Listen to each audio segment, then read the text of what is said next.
കർത്താവിനാൽ അനുഗ്രഹിക്കപ്പെട്ടവർ, മലങ്കര കാത്തലിക് ടിവിയുടെ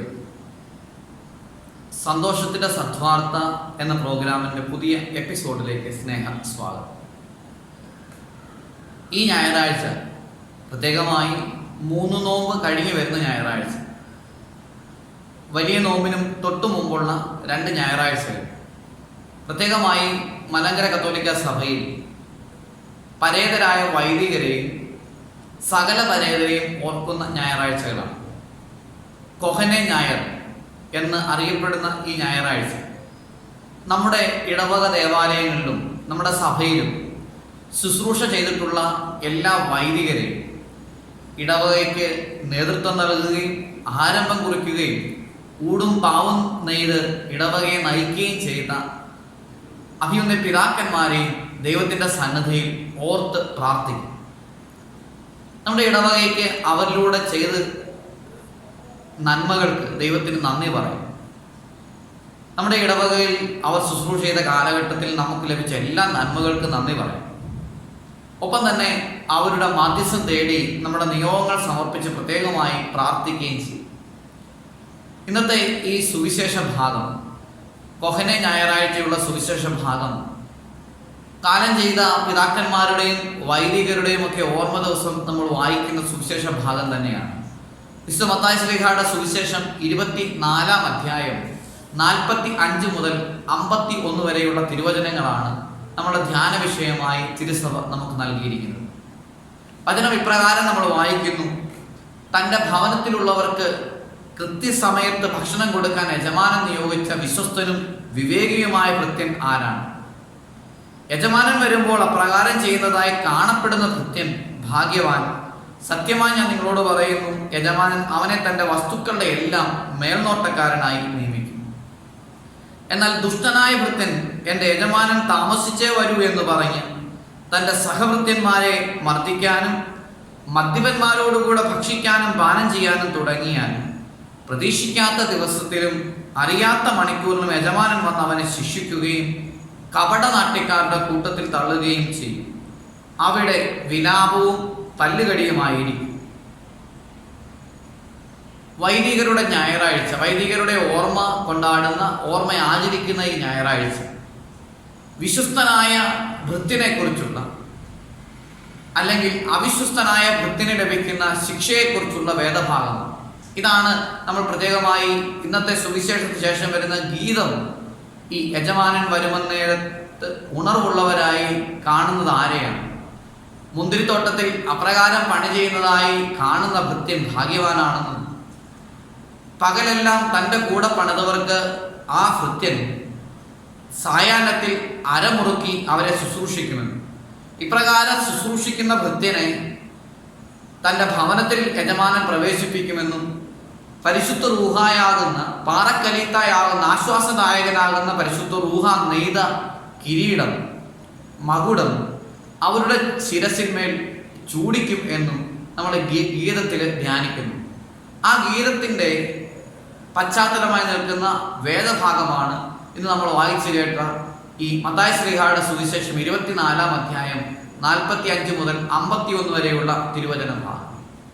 ഇതിന് സമാന്തര സുവിശേഷത്തിൽ 2 ഭാഗങ്ങളുണ്ട്. മർക്കോസിന്റെ സുവിശേഷം 13-ാം അധ്യായം 33 മുതൽ 37 വരെയുള്ള വാക്യങ്ങളും, ലൂക്കോസിന്റെ സുവിശേഷം 12-ാം അധ്യായം 41 മുതൽ 48 വരെയുള്ള വചനഭാഗവും ഈ മത്തായി ശ്ലീഹായുടെ സുവിശേഷത്തിന്റെ അതേ വാക്കുകളല്ല എങ്കിൽ തന്നെയും പാരലായി ധ്യാനിക്കാവുന്ന സുവിശേഷ ഭാഗമാണ്. ഇത് കൊഹനെ ഞായറാഴ്ച ആയതുകൊണ്ടാണ് ഈ ഭാഗം പ്രത്യേകമായി തിരഞ്ഞെടുത്തിരിക്കുന്നതെന്ന് നമ്മൾ കണ്ടു. അതാണ് അതിൻ്റെ ആരാധനക്രമപരമായ പശ്ചാത്തലം. എന്നാൽ ഈ സുവിശേഷ ഭാഗത്തിന് അതിൻ്റെതായ ഒരു പശ്ചാത്തലമുണ്ട്. അത് മത്തായി ശ്ലീഹായുടെ സുവിശേഷത്തിൽ പ്രത്യേകമായി നമ്മുടെ കർത്താവായ മിശിഹ യേശു ക്രിസ്തു തൻ്റെ 2ാമത്തെ വരവിനെ കുറിച്ച് പഠിപ്പിക്കുന്ന ഭാഗത്ത് നിന്ന് എടുത്തിരിക്കുന്നതാണ്. കർത്താവ് തൻ്റെ 2ാമത്തെ വരവ്, അതായത് സ്വർഗാരോഹണത്തിന് ശേഷം വാനമേഘങ്ങളിൽ 2ാമത്തെ എഴുന്നള്ളത്തിനെ പറ്റി ഇതേ അധ്യായത്തിൽ വിശുദ്ധ മത്തായി ശ്ലീഹായുടെ സുവിശേഷം 24-ാം അധ്യായം 27 മുതൽ 31 വരെയുള്ള തിരുവചന ഭാഗത്ത് ഇപ്രകാരം വായിക്കുന്നുണ്ട്: കിഴക്ക് നിന്ന് പടിഞ്ഞാറോട്ട് പായുന്ന മിന്നൽ പിണർ പോലെ ആയിരിക്കും മനുഷ്യപുത്രന്റെ ആഗമനം. അക്കാലത്തെ പീഡനങ്ങൾക്ക് ശേഷം സൂര്യൻ ഇരുണ്ടുപോകും. അപ്പോൾ ആകാശത്തിൽ മനുഷ്യപുത്രന്റെ അടയാളം പ്രത്യക്ഷപ്പെടും. ഭൂമിയിലെ സകല ഗോത്രങ്ങളും വിലപിക്കുകയും മനുഷ്യപുത്രൻ വാനമേഘങ്ങളിൽ ശക്തിയോടും മഹത്വത്തോടും കൂടെ വരുന്നത് കാണുകയും ചെയ്യും. വലിയ കാഹളധ്വനിയോടുകൂടെ തന്റെ ദൂതന്മാരെ അയക്കും. ഇപ്രകാരമുള്ള അടയാളങ്ങൾ, മനുഷ്യപുത്രന്റെ രണ്ടാമത്തെ ആഗമനത്തെക്കുറിച്ചുള്ള അടയാളങ്ങൾ, ഈ അടയാളങ്ങളൊക്കെ യേശു തമ്പുരാൻ പഠിപ്പിക്കുന്നത് ഒലിവ് മലയിൽ വെച്ചാണ്. ദേവാലയത്തിന്റെ അകത്ത് നിന്ന്, ദേവാലയത്തിൽ നിന്ന് അവൻ ദേവാലയം വിട്ട് ഒലിവ് മലയുടെ അടുക്കലെത്തിയപ്പോൾ ശിഷ്യന്മാർ യേശുവിനോട് ചോദിക്കുകയാണ്, നിന്റെ രണ്ടാമത്തെ വരവ് എപ്പോഴാണ്? ഇതെപ്പോൾ സംഭവിക്കുമെന്നും യുഗാന്ത്യത്തിന്റെ അടയാളം എന്തെന്നും ഞങ്ങൾക്ക് പറഞ്ഞു തരണം. ഇപ്രകാരം യേശുവിനോട് ചോദിക്കുന്ന ശിഷ്യന്മാർ ചോദിക്കുകയാണ്, നിന്റെ രണ്ടാമത്തെ വരവ്, നീ മുമ്പ് പറഞ്ഞത് പ്രകാരമുള്ള രണ്ടാമത്തെ വരവ് എപ്പോഴാണ്? എപ്പോഴാണ് യുഗാന്ത്യത്തിന്റെ അടയാളങ്ങൾ എന്തൊക്കെയാണ്? ഇതിന്റെ മറുപടി ആയിട്ടാണ് ഈ 24-ാം അധ്യായവും 25-ാം അധ്യായവും മത്തായി ശ്ലീഹ പ്രത്യേകമായി എഴുതിയിരിക്കുന്നത്. യേശുവിനോട് ശിഷ്യന്മാർ കർത്താവിന്റെ രണ്ടാമത്തെ വരവ് എപ്പോഴാണെന്നും യുഗാന്തത്തിന്റെ അടയാളം എപ്പോഴാണെന്നും ചോദിക്കുമ്പോൾ ആ ചോദ്യത്തിന്റെ മറുപടി ആയിട്ട് കർത്താവ് പറയുന്ന ഉപമകളും അടയാളങ്ങളുമാണ് ഈ സുവിശേഷത്തിന്റെ പശ്ചാത്തലം. 24-ാം അധ്യായത്തിന്റെ അവസാന ഭാഗമാണ് നമ്മൾ ധ്യാനിക്കുക. ഇത് ഏറ്റവും പ്രത്യേകമായി ജാഗരൂകരായിരിക്കുവാൻ ക്രിസ്തു ശിഷ്യരെ ഉദ്ബോധിപ്പിക്കുന്നു. ആ ജാഗരൂകരായിരിക്കുന്നതിന്റെ ആവശ്യകത എന്താണെന്ന് സൂചിപ്പിക്കുകയാണ് ഇന്നത്തെ സുവിശേഷത്തിന്റെ ഭാഗം. 43-ാം വാക്യത്തിൽ ഇപ്രകാരം വായിക്കുന്നു, കള്ളൻ രാത്രിയിൽ ഏത് സമയത്ത് വരുന്നെന്ന് ഗൃഹനാഥൻ അറിഞ്ഞിരുന്നെങ്കിൽ അവൻ ഉണർന്നിരിക്കുകയും തന്റെ ഭവനം കവർ ചെയ്യാൻ ഇടം കൊടുക്കാതിരിക്കുകയും ചെയ്യുമായിരുന്നു. അതിനാൽ നിങ്ങൾ തയ്യാറായിരിക്കണം, പ്രതീക്ഷിക്കാത്ത മണിക്കൂറിലായിരിക്കും മനുഷ്യപുത്രൻ വരുന്നത്. ഇപ്രകാരം യജമാനന്റെ വരവ് എപ്പോഴെന്ന് അറിവില്ലാത്തത് കൊണ്ട്, മനുഷ്യപുത്രന്റെ ആഗമനം എപ്പോഴെന്ന് അറിവില്ലാത്തത് കൊണ്ട് എപ്പോഴും ജാഗരൂകരായിരിക്കുക. ഈ ജാഗരൂകരായിരിക്കേണ്ടതിന്റെ ആവശ്യകതയെക്കുറിച്ച് ഉത്ബോധിപ്പിക്കുന്നതിനാണ് ഇന്നത്തെ സുവിശേഷത്തിലെ ഉപമ കർത്താവ് പറഞ്ഞിരിക്കുന്നത്. ഇത് വൈദികരെ സംബന്ധിച്ചും സഭാ ശുശ്രൂഷകരെ സംബന്ധിച്ചും സഭയിലെ ഓരോ വിശ്വാസികളെ സംബന്ധിച്ചും പ്രധാനപ്പെട്ടതാണ്. ആദ്യം തന്നെ ഇത് വൈദികരെ സംബന്ധിച്ചുള്ളതാണ്. വൈദികർക്ക് വേണ്ടി പ്രാർത്ഥിക്കുമ്പോൾ, പ്രത്യേകിച്ച് പ്രൊമിയോൻ സെതറ പ്രാർത്ഥന, വിശുദ്ധ കുർബാനയിലെ പ്രൊമിയോൻ സെതറ പ്രാർത്ഥനയിൽ 8-ാമത്തെ പ്രൊമിയോൻ സെതറയിൽ ഇപ്രകാരം പ്രാർത്ഥിക്കുന്നുണ്ട്, കർത്താവേ, അയോഗ്യനെങ്കിലും നീ എന്നെ ഏൽപ്പിച്ച താലന്ത് ഫലവത്താക്കി തീർക്കുവാൻ എന്നെ അനുഗ്രഹിക്കണം. ഈ വിശുദ്ധ കുർബാനയിലെ സെതറ പ്രാർത്ഥനകളിലൊക്കെ തന്നെ വൈദികൻ തനിക്ക് വേണ്ടി പ്രാർത്ഥിക്കുന്നുണ്ട്. അയോഗ്യനെങ്കിലും, യോഗ്യതയൊന്നുമില്ല എങ്കിലും ശ്രോപ്പന്മാരും ക്രോപന്മാരും ശുശ്രൂഷിക്കുന്ന അഗ്നിമയമായ സ്ഥലത്ത് നിൽക്കുവാൻ കർത്താവെ നീ യോഗ്യനാക്കിയല്ലോ, ആയതുകൊണ്ട് ഞാൻ നിന്നോട് പ്രാർത്ഥിക്കുന്നു എന്ന്. ഈ പ്രാർത്ഥനകളൊക്കെ ഈ ജാഗരൂകതയെ സൂചിപ്പിക്കാൻ വേണ്ടിയുള്ളതാണ്. ഇന്നത്തെ ഈ സുവിശേഷം പ്രത്യേകമായി ഈ ഒലിവ് മലയിലെ പഠനങ്ങൾ പഠിപ്പിക്കുകയും ഇവിടെ യജമാനൻ തൻ്റെ ഭൃത്യനെ ആ സഹഭൃത്യന്മാരെ നോക്കുവാൻ ഏൽപ്പിക്കുന്നതാണ് കാര്യം. പ്രത്യേകിച്ച് യഹൂദ പശ്ചാത്തലത്തിൽ യേശു തമ്പുരാൻ ജീവിച്ച ആ കാലഘട്ടത്തിൽ അവിടെ വലിയ യജമാനന്മാർക്ക് തോട്ടങ്ങളും ഉപതോട്ടങ്ങളും ഒക്കെ ഉണ്ട്. ഒരു 2-3 സ്ഥലങ്ങളിൽ, ഒന്നിൽ കൂടുതൽ സ്ഥലങ്ങളിൽ തോട്ടവും അവിടെ ഗൃഹങ്ങളും, ആ ഭവനങ്ങളിലൊക്കെ ആവശ്യത്തിലധികവും ഭൃത്യന്മാരും ഒക്കെ ഉണ്ട്. അപ്പോൾ യജമാനൻ ഒരു സീസണിൽ ഓരോ സ്ഥലത്ത് താമസിക്കും. ഈ സീസൺ കഴിഞ്ഞ് അടുത്ത സീസണിൽ മറ്റു സ്ഥലത്തേക്ക് താമസിക്കാൻ പോകുമ്പോൾ ആ വീട്ടിലെ യജമാനൻ തൻ്റെ ഭൃത്യന്മാരിൽ ഒരുവനെ അവരുടെയൊക്കെ മേൽനോട്ടക്കാരനായി നിയമിക്കും. ഭൃത്യൻ എന്നതിലുപരിയായി ഇവിടെ ഒരു മേൽനോട്ടക്കാരൻ, കാര്യസ്ഥൻ എന്നതാണ് വിവക്ഷം. ഭൃത്യൻ എന്നുള്ളതിനേക്കാൾ ഉപരിയായി ഒരു കാര്യസ്ഥൻ എന്നതാണ് വിവക്ഷം. ആ കാര്യസ്ഥന്റെ പ്രത്യേകതകളാണ് നമ്മൾ ഇന്ന് ധ്യാനിക്കുക. 3 കാര്യങ്ങൾ നമുക്ക് ധ്യാനിക്കാനായി സാധിക്കും. ഒന്നാമതായിട്ട്, ആ കാര്യസ്ഥൻ, വിശ്വസ്തനായ കാര്യസ്ഥൻ, അവൻ വിശ്വസ്തനാണ് എന്നുള്ളതാണ്. അവൻ വിവേകിയാണ് എന്നുള്ളതാണ് ഒന്നാമത്തെ കാര്യം. വിശ്വസ്തനായ ഭൃത്യൻ അവൻ വിവേകിയാണ്. അവന്റെ വിവേകം പ്രത്യേകമായി കാണുന്നത് അവന്റെ യജമാനന്റെ വരവിന് വേണ്ടിയുള്ള കാത്തിരിപ്പിലാണ്. അവന്റെ വിവേകം അവന്റെ യജമാനന്റെ വരവിന് വേണ്ടിയുള്ള കാത്തിരിപ്പിലാണ്. രണ്ടാമതായിട്ട് ആ ഭൃത്യൻ അവന്റെ യജമാനന്റെ വരവിനെ പ്രതീക്ഷിച്ചിരിക്കുകയാണ്. അവന്റെ പ്രതീക്ഷയാണ്, യജമാനൻ വരുമെന്ന് അവന് പ്രതീക്ഷയുണ്ട്. ഇപ്രകാരം യജമാനന്റെ വരവിന് വേണ്ടി കാത്തിരുന്ന് വിവേകത്തോടെ കാത്തിരിക്കുക, യജമാനന്റെ വരവിന് വേണ്ടി പ്രതീക്ഷയോടെ കാത്തിരിക്കുക. ഈ വിവേകവും പ്രതീക്ഷയുമുള്ള കാര്യസ്ഥൻ തന്റെ ഉത്തരവാദിത്വം കൃത്യമായി ചെയ്യുന്നത് കൊണ്ട് മൂന്നാമത്തെ പ്രത്യേകതയാണ് അവനെ പ്രതിഫലം നൽകും. യജമാനൻ അവന് പ്രതിഫലം നൽകുകയാണ്.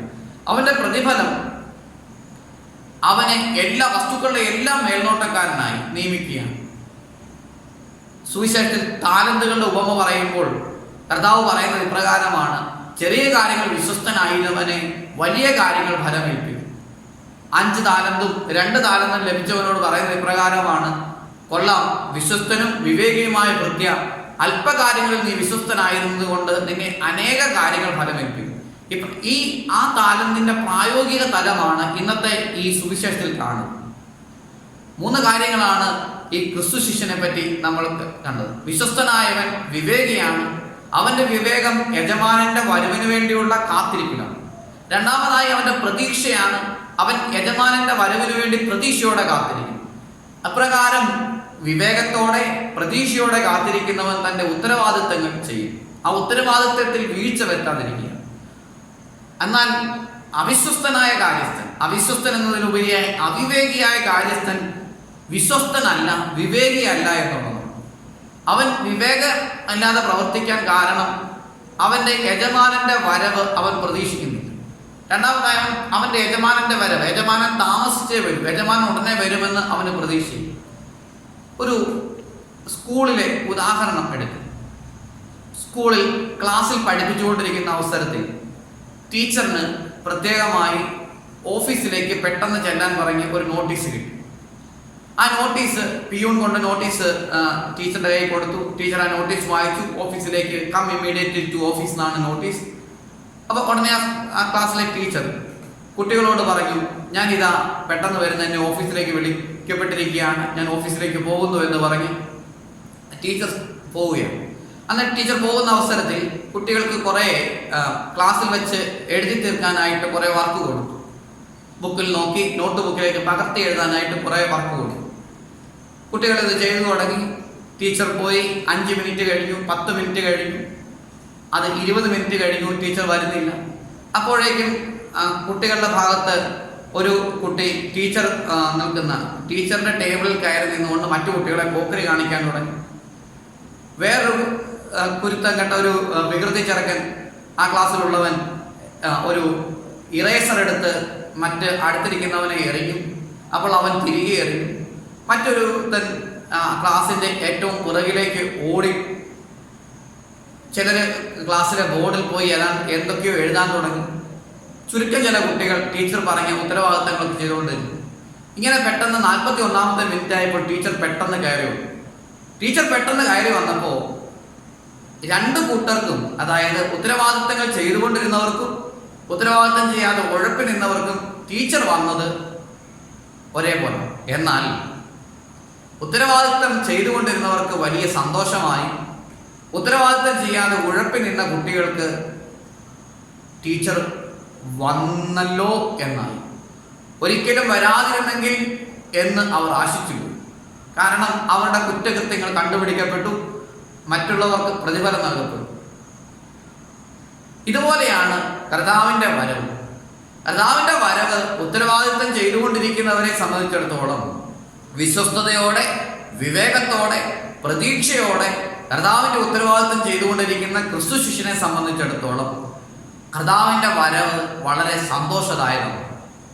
എന്നാൽ ആ ഉത്തരവാദിത്തം ചെയ്യാതെ, അവിശ്വസ്തയോടെ, വിവേകമില്ലാതെ, പ്രതീക്ഷയില്ലാതെ ഉത്തരവാദിത്തം ചെയ്യുന്ന അവിശ്വസ്തരായ ഭൃത്യരെ സംബന്ധിച്ചിടത്തോളം കർത്താവിന്റെ വരവ് വലിയ വേദനാജനകമാണ്. ആ വേദനയെ പറ്റിയാണ് ഇപ്രകാരം അവരുടെ ശിക്ഷാവിധിയെ പറ്റി പറയുന്നത്. ഈ അവിശ്വസ്തനായ ഭൃത്യൻ തന്റെ സഹഭൃത്യന്മാരെ മർദ്ദിക്കാനും മദ്യപന്മാരോടുകൂടെ ഭക്ഷിക്കാനും പാനം ചെയ്യാനും തുടങ്ങുകയൊക്കെ ചെയ്തെന്ന് പറഞ്ഞാൽ അവർ ഈ അവിശ്വസ്തനായ ഭൃത്യൻ തൻ്റെ സഹഭൃത്യന്മാരെക്കാൾ മെച്ചം ഉള്ളവനാണെന്ന് സ്വയം ധരിക്കുന്നതുകൊണ്ട്, അതുകൊണ്ടാണ് സഹഭൃത്യന്മാരെ മർദ്ദിക്കാനും മദ്യപന്മാരോടുകൂടെ ഭക്ഷിക്കാനും പാനം ചെയ്യാനും ഒക്കെ തുടങ്ങുന്നത്. ഇപ്പോൾ അറിയാത്ത മണിക്കൂറിലും പ്രതീക്ഷിക്കാത്ത ദിവസത്തിലും യജമാനൻ വന്ന് അവനെ ശിക്ഷിക്കുകയും കപടനാട്യക്കാരുടെ കൂട്ടത്തിൽ തള്ളുകയും ചെയ്യും. ഇത് വളരെ ശ്രദ്ധ ചെലുത്തേണ്ട ഭാഗമാണ്. പ്രത്യേകിച്ച് ഗ്രീക്ക് ബൈബിളിൽ ഈ ശിക്ഷിക്കുക എന്നതിന് എഴുതിയിരിക്കുന്ന വാക്യം അവനെ കട്ട് ഇൻ ടു പീസസ്, രണ്ടായി മുറിക്കുക, അവനെ കഷ്ണങ്ങളായി മുറിച്ചു കളയുക എന്നാണ്. അതൊരു ആലങ്കാരികമായ പ്രയോഗമാണ്. അതിനെ മലയാളത്തിലേക്ക് തർജ്ജമ ചെയ്തപ്പോൾ ശിക്ഷിക്കുക എന്ന വാക്ക് എഴുതിയതാണ്. അവനെ കഷ്ണങ്ങളായി മുറിച്ചു കളയുക. കഷ്ണങ്ങളായി മുറിച്ചു കളയുന്നതിന് ഒരു പ്രത്യേകതയുണ്ട്. പ്രത്യേകിച്ച് അത് സമൂഹത്തിൽ നിന്ന് പുറത്താക്കുക എന്നാണ്. അതായത് വിശ്വസ്തരുടെ സമൂഹത്തിൽ നിന്ന് പുറത്താക്കുക എന്നതാണ് ഇവിടെ വിവക്ഷിക്കുന്നത്. രണ്ടാമതായി കപടനാട്യക്കാരുടെ കൂട്ടത്തിൽ തള്ളുക. കപടനാട്യക്കാർക്ക് ദുരിതമെന്ന് കർത്താവ് മത്തായി ശ്ലീഹായുടെ സുവിശേഷത്തിൽ തന്നെ പല ആവർത്തി പറഞ്ഞിട്ടുണ്ട്. കപടനാട്യക്കാരെ, ഫരിസേയര്, സദുക്കായരെ, കപടനാട്യക്കാരെ, നിങ്ങൾക്ക് ദുരിതം. എന്നാൽ നിങ്ങൾ സ്വർഗരാജ്യത്തിൽ പ്രവേശിക്കുകയോ പ്രവേശിക്കാൻ ആഗ്രഹമുള്ളവരെ അതിന് സമ്മതിക്കുകയോ ചെയ്യുകയില്ല എന്ന് അവരെ പറ്റി പറയുന്നു. എന്നാൽ അവിടെ വിലാപവും പല്ലുകടിയും ആയിരിക്കുമെന്നത് അവരുടെ ശിക്ഷാവിധിയാണ്. അവിടെ വിലാപവും പല്ലുകടിയുമായിരിക്കുമെന്ന് പറഞ്ഞാൽ മനുഷ്യ ആത്മാവിൻ്റെ ആഗ്രഹം ദൈവത്തോടു കൂടെ ആയിരിക്കുക എന്നുള്ളത്. മനുഷ്യ ആത്മാവിൻ്റെ ആത്യന്തികമായ ആഗ്രഹം ദൈവത്തോടു കൂടെ ആയിരിക്കുക എന്നുള്ളതാണ്. എന്നാൽ ആ ദൈവത്തോടു കൂടെ ആയിരിക്കാൻ സാധിക്കാതെ വരുമ്പോഴുള്ള വലിയ വിഷമത്തെയാണ് വിലാപവും അപ്പോൾ ഉണ്ടാകുന്ന ദേഷ്യഭാവത്തെയുമാണ് പല്ലുകടിയും എന്നതുകൊണ്ട് വിവക്ഷിക്കുക. പ്രിയമുള്ളവരെ, ഇന്നത്തെ ഈ സുവിശേഷം കേവലം വൈദികർക്കോ പുരോഹിതർക്കോ പുരോഹിത സ്ഥാനികർക്കോ അല്ലെങ്കിൽ മെത്രാന്മാർക്കോ അവരെ ഉദ്ദേശിച്ച് അവരുടെ ഓർമ്മ ആചരിക്കുന്നത് കൊണ്ട് അവരുടെ ശുശ്രൂഷയെ ഞങ്ങളുടെ ശുശ്രൂഷയെ ഒക്കെ ഒന്ന് എടുത്തു കാണിക്കാൻ, നമ്മൾ അവർക്ക് വേണ്ടി പ്രാർത്ഥിക്കാനൊക്കെ ധ്യാനിക്കാനൊക്കെയാണ് പ്രേരിപ്പിക്കുന്നതാണെങ്കിലും എല്ലാ ക്രിസ്തു ശിഷ്യരെയും ഉദ്ദേശിച്ചുള്ളതാണ് എന്ന് നമുക്ക് തിരിച്ചറിയാം.